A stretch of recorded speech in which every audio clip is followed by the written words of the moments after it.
Audio on demand from Vision Christian Media. Exploring faith and the future. Neil Johnson and Bible teacher Dr. Kameel Majdali.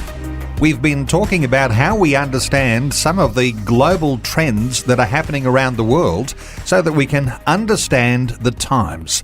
Kameel, let's continue to talk a little about Asian missions.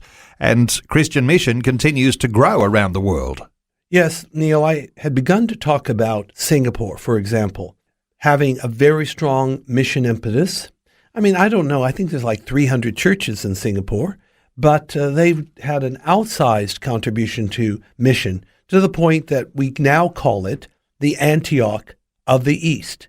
Remember that Antioch in the West, in Acts 13, was where, in a sense, Gentile mission began, where Paul and Barnabas were sent out on the first missionary journey out of Antioch. And I believe it was Paul and Silas out of Antioch, the second missionary journey. Singapore has done likewise. But very interesting, two other places that you wouldn't really think of as being mission powerhouses. Both, in my opinion, embryonic or in the beginning stages, but it looks like it will happen. The first place is China. Now, China has an exploding church. But could China actually be involved in Christian mission? Well, believe it or not, before the communists took over in 1949, the Chinese church had a vision called Back to Jerusalem. And it's actually the name of a book, Back to Jerusalem. It's a simple vision from China in the east to Jerusalem in the west, going along the old Silk Road. Chinese Christians will both witness, evangelize, and even plant churches. If you know anything of the geography between China and Jerusalem, it's actually the most challenging field in the world. You have Buddhist, Hindu, and Islamic strongholds of the countries represented in between. This vision seemed to die when the communists took over, but it certainly has had a resurgence, perhaps in the last 10 to 20 years. Brother Yun, the Heavenly Man, his book is a bestseller. He's one of the leaders of the, shall we say, resurrected Back to Jerusalem movement.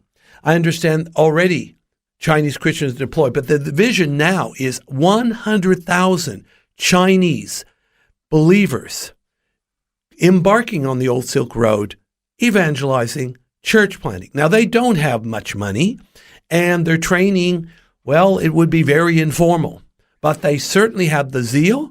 They clearly know how to pray, and they are audacious and courageous. They know they have to fight, work hard, and perhaps even risk their lives for the sake of fulfilling the Back to Jerusalem movement. And what they may lack when it comes to finances and provisions, as you say, they have this passion, they have courage. Where do you think that passion and courage comes from for a Chinese Christian? I believe that the passion and courage for a Chinese Christian is the same source as for any Christian. I believe they are filled with the Holy Spirit. It's amazing the transformation that happens when people are filled with the Spirit. Let's take the Apostle Peter. Before Jesus' passion, he was denying that he even knew Jesus. I should say before the resurrection. Yet, less than 2 months later, he's boldly proclaiming Christ to multitudes on the day of Pentecost. That transformation was possible courtesy of the baptism and fullness of the Holy Spirit.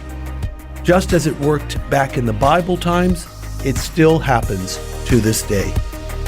Faith and the Future with Neil Johnson and Dr. Kameel Majdali from Teach All Nations. Find articles, videos and podcasts from Dr. Kameel, plus today's and other episodes of Faith and the Future in the Vision app or at vision.org.au. Thanks for taking time to listen to this audio on demand from Vision Christian Media. To find out more about us, go to vision.org.au.